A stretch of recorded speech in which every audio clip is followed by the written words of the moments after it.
ನಮಸ್ಕಾರ ವೀಕ್ಷಕರೇ, ಎಲ್ಲರಿಗೂ ಆರ್ ಕೆ ಟಿವಿಗೆ ಸ್ವಾಗತ. ನಾನು ಮಾನ್ಯ. ಹಿಂದೂ ಧರ್ಮದಲ್ಲಿ ನಾಗದೇವನನ್ನು ಹೊರತುಪಡಿಸಿ ಕಣ್ಣಿಗೆ ಕಾಣುವ ದೇವನೆಂದರೆ ಅದು ಆ ಸೂರ್ಯದೇವ. ಏಕೆಂದರೆ ಪ್ರತಿನಿತ್ಯವೂ ನಾವು ಆತನನ್ನು ಕಾಣಬಹುದು, ಹಾಗೆ ನೇರ ಪೂಜೆಯನ್ನು ಕೂಡ ಸಮರ್ಪಿಸಬಹುದು. ಪ್ರತಿ ಧರ್ಮದಲ್ಲೂ ಕೂಡ ಸೂರ್ಯದೇವನಿಗೆ ಅಗ್ರಸ್ಥಾನವಿದೆ. ಉದಾಹರಣೆಗೆ ಶೈವ ಧರ್ಮದಲ್ಲಿ ಸೂರ್ಯನನ್ನು ಶಿವನೆಂದು ಹೇಳಲಾಗುತ್ತದೆ, ಹಾಗೆ ವೈಷ್ಣವ ಧರ್ಮದಲ್ಲಿ ವಿಷ್ಣುವೆಂದು ಪರಿಗಣಿಸಲಾಗಿದೆ. ಸೂರ್ಯದೇವನಿಗೆ ಹಲವು ನಾಮಗಳಿದೆ. ಉದಾಹರಣೆಗೆ ಭಾಸ್ಕರ, ದಿನಕರ, ಮಿತ್ರ, ಅರ್ಕ ಇನ್ನು ಮುಂತಾದ ಅಂಕಿತಗಳಿವೆ. ಇಂದಿನ ಸಂಚಿಕೆಯಲ್ಲಿ ನಾವು ಸೂರ್ಯದೇವನ ಒಂದು ಮಂತ್ರದ ಬಗ್ಗೆ ಅರ್ಥವನ್ನು ತಿಳಿದುಕೊಳ್ಳೋಣ ಬನ್ನಿ.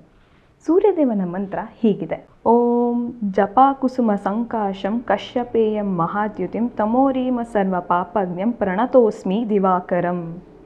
ಈ ಸ್ತೋತ್ರದ ಅರ್ಥ ಹೀಗಿದೆ: ದಾಸವಾಳದ ಹೂವಿನಂತೆ ಕಂಗೊಳಿಸುವ ಕಶ್ಯಪನ ಪುತ್ರನೇ, ಕಾಂತಿಯ ಚೆಲ್ಲುವ ನೀನು ಕತ್ತಲೆಯ ವೈರಿ, ಹಾಗೂ ನಮ್ಮ ಎಲ್ಲ ಪಾಪ ಕರ್ಮ ಕ್ಲೇಶಗಳನ್ನು ದೂರ ಮಾಡುವ ಸೂರ್ಯದೇವನೇ ನಿನಗೆ ಪ್ರಣಾಮಗಳು ಎಂದು ಈ ಸ್ತೋತ್ರದ ತಾತ್ಪರ್ಯವಾಗಿದೆ.